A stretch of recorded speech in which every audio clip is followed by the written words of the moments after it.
في دشرة صغيرة في تونس كان فما دار قديمة على حافة الغابة. دار متهرية، شبابكها مكسرة وسورها مغطي بالحشيش اليابس. الناس في الدشرة كانوا يتفادوها وحد ما يحب يقرب منها. الدار هذه كانت متاع عزوزة الحناي، مرأة كبيرة وجهها معبي بجلود وعينيها صغار وسود كيما الليل، وديما لابسة جلباب أكحل ورامية خمار على راسها. العزوزة هذه كانت تخدم في الحنة، لكن مش أي حنة، يقولوا إنها حنة مسحورة يحط على يديه إما يمرض ولا يشوف كوابيس ولا يختفي. في ليلة من ليالي الشتاء مجموعة من الصغار كانت قاعدة قدام القهوة يحكوا على العزوزة هذه. من بينهم كان فما سليم.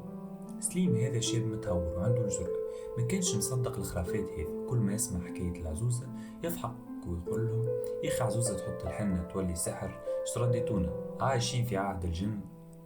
صحابه حبوا يجربوها، قال له واحد فيهم: مادام قلبك قوي برا اشري من عندها حنة وحطها في ديك الليلة. سكتوا الناس الكل وبدوا يخسروا. جاوبوا سليم وقال: هاني ماشي وتو نحطها في يديا وفي الصباح تتولوا انتوما تضحكوا على رواحكم. خرج من القهوة، الشوارع ظلمة والدشرة هادي كأنها مهجورة، الريحة تصفر والذيوبة تعيط من بعيد.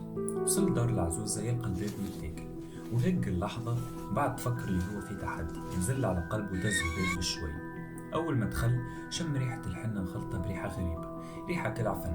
وسط الدار كانت العزوزة قاعدة على الحصيرة قدامها قفة مليانة بالحنة، تغرف منها وتحطها على كفها وتبكي بكلام مش مفهوم. جملت سليم في الراس وقام مشجع وقال لها: السلام، حبيت نشتري من عندك حنة، أراه عندي عرس قريب. هزت راسها العزوزة بشوية وعينيها كانوا صغار لكن فيهم شر غريب. قتلوا بصوت خشين: الحنة موجودة أما تعرف قانونها؟ ضحك سليم وجاوبها: أي نعم، الحنة للسحور برا يرحم والديك أعطيني نشري والدي. بسمت العزوزة ابتسامة باردة، صبت شوية حنة في ساك صغيرة وحطتها في يديه وكانوا باردين بطريقة غريبة. قتلوا بصوت واطي: الحنة اللي ما تتحطش تولي دم في المنام. هز سليم الحنة وخرج يجري وما حبش يسمع بقية كلامه. وصل للدار والقمرة كانت مغطية بالغيوم. شعل الضوء وحل الساك، قعد يخزر للحنة. كانت حمراء أكثر من العادة كأنها مخلطة بحاجة أخرى. قال في قلبه: يخي علاش باش نخاف، ما هي إلا مرأة مريضة في مخه. غسل يديه، خذا شوية من الحنة وحط على يديه كيما خاطر مع أصحابه، وقعد يستنى فيها تشيح. أما حس بحاجة بيسار، كانت سخونة برشا كيما الجمر.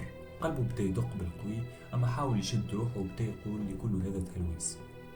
بعد ما شاحت الحنة مشى طفى الضوء والقد، لكن في وسط الليل بدات الكوابيس. حلم بروحه مربوط في كرسي وسط دار العزوزة والحنة على يديه تقطر بالدم.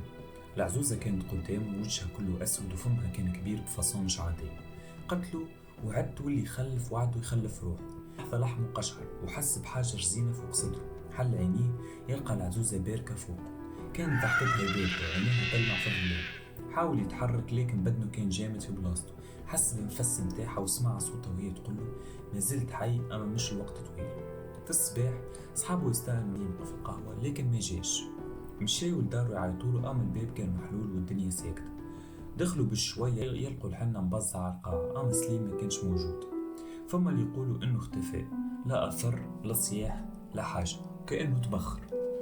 وفما اللي يحلفوا في الليل إذا قربت من دار العزوزة تسمع صوت سليم يعيط كأنه محبوس في عالم آخر، عالم الحناية. هكا نكون وصلنا لنهاية الحكاية. إن شاء الله تكون عجبتكم، ما تنساو شكل جيم ولا ونتقابلوا في حكاية أخرى. سلام.